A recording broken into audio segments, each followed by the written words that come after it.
Medina, otro de Harvard. Desde la Meca a la Meca. Es que por si ustedes no lo sabían, al mediodía con Mariotti y compañía firmó un acuerdo con Harvard para que sus mejores exponentes. Hoy tenemos dos. La segunda Meca. Richard, ya tú oíste ahí a Juan Ariel brillante. El señor Morel trató de meterlo para lo hondo, pero de ponerlo claro. Le respondió, ¿verdad? Muy bien. Magistralmente. Muy bien. El presupuesto, la Ley General de Presupuesto, el anteproyecto de Ley General de Presupuesto, sometido al Congreso. ¿Cuál es tu apreciación? Porque es un documento muy grande, como para discutirlo en 10 minutos, ¿verdad? Ahora, en la gran película, opinión del experto Richard Medina.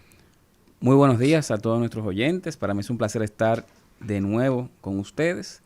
Pienso que este proyecto de ley de presupuesto que fue sometido es como una especie de, como diríamos nosotros, un tente ahí. Es un tente ahí porque evidentemente que hay unas partidas ahí de gasto que son imposibles de reducir de la manera que el gobierno está reduciendo.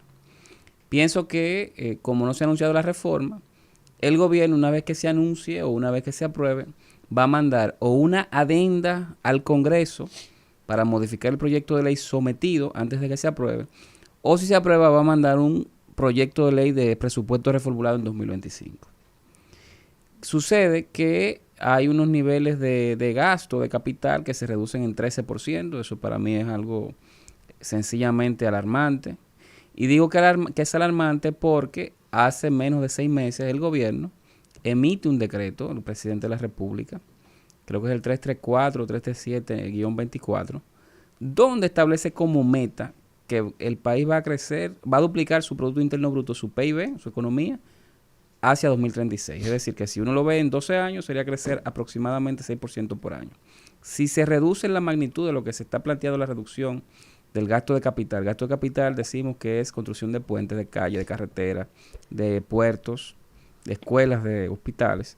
Si se reducen las magnitudes que se está diciendo, no hay manera de nosotros poder crecer al ritmo necesario para lograr esa meta. Es decir, que hay una contradicción de objetivos dentro del gobierno y yo creo que no es sano mantenerla.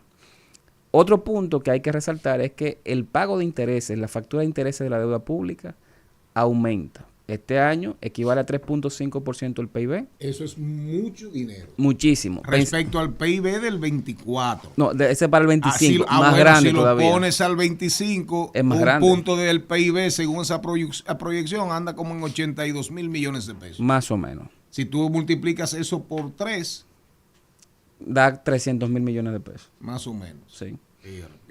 Entonces, ¿qué sucede? Que el año pasado era 3.5% del PIB, perdón, este año, para el 25 es 3.7% del PIB. Son unos números muy elevados, muy elevados. República Dominicana es de los países que más paga intereses de su deuda como proporción de los ingresos que recauda los impuestos en el mundo entero. Eso no es sano. Y esta situación, así como los aumentos de nómina, es lo que ha llevado a que el gobierno, para mantener un déficit fiscal más o menos estable, tenga que reducir el gasto de inversión. Cuando digo un déficit fiscal más o menos estable, es por lo siguiente.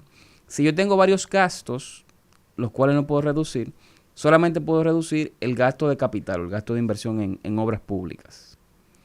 Si reduzco ese, puedo lograr que mi gasto no suba tanto con respecto a mis ingresos y mantener un déficit más o menos articulado. ¿Cuál es el problema con esto?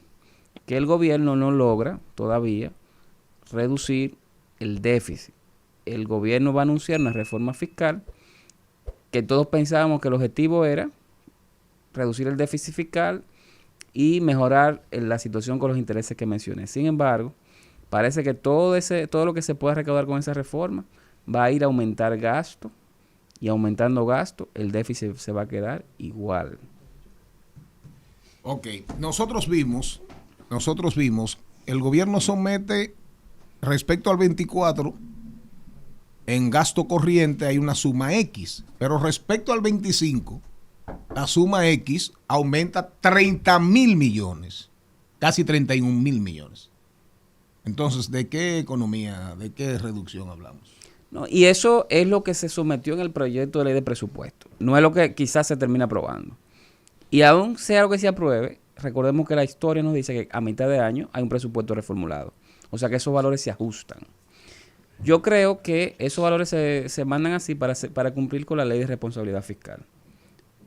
Yo creo que eso también no tiene mucha lógica. O sea, no, porque al final vamos a llegar al año 2025, al final del año, y a ver qué fue lo que pasó. Va a aumentar mucho más probablemente de lo que decía el presupuesto que se mandó ahora. O sea que es una especie de, como yo dije, tente ahí. Ok, otra cosa. El tema de las exenciones. ¿Qué va a pasar? Ahora, entrega un poquito a reforma. No le he dicho a nadie cuál es el efecto eventual, corto o mediano plazo, de quitar exenciones. ¿Qué va a pasar con la inversión? ¿Qué va a pasar con derechos adquiridos? ¿Qué va a pasar con la generación de empleo? ¿Qué va a pasar con el crecimiento económico? ¿Qué va a pasar con la dinámica económica?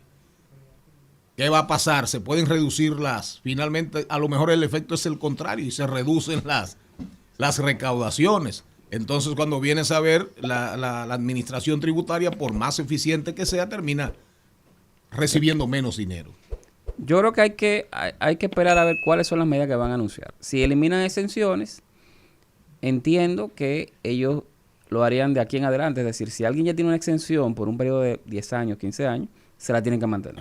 Derechos adquiridos a la seguridad jurídica.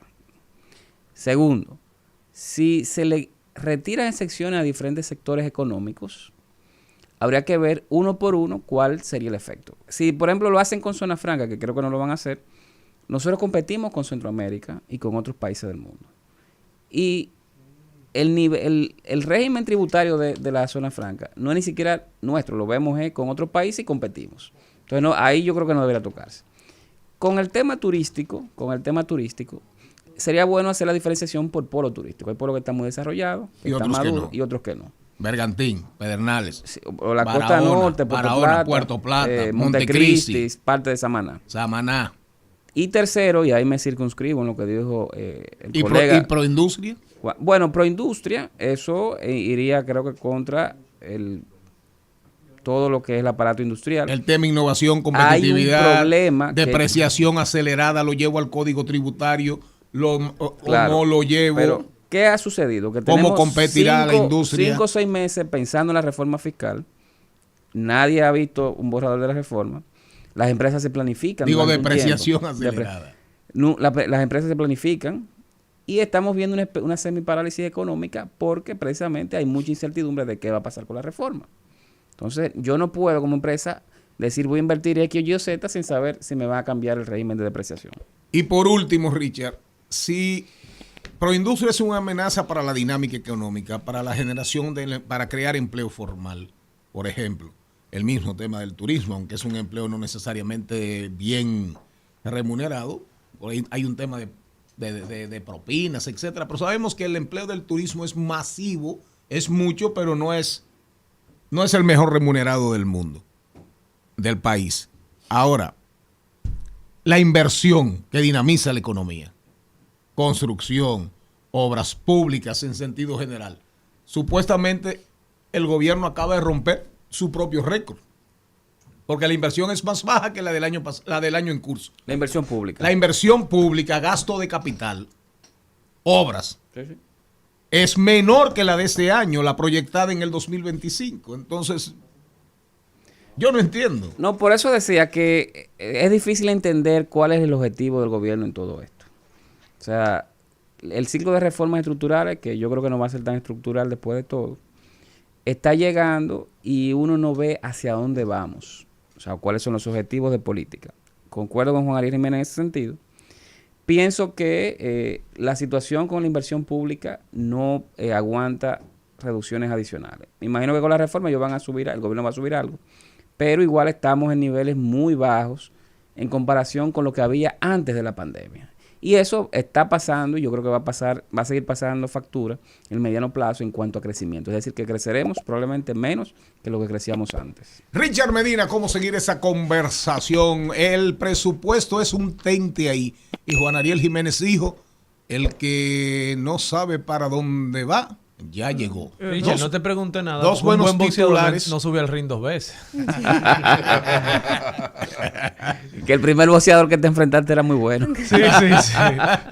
Pueden seguirme en Twitter, lo que hoy es X, en @RichardMedinaG. @RichardMedinaG en Twitter. Señores, mañana es viernes. Estaremos aquí con un programa súper divertido. Y bueno, hay mucho en qué entretenerse. La película, el cine se ha mudado para Ciudad Nueva.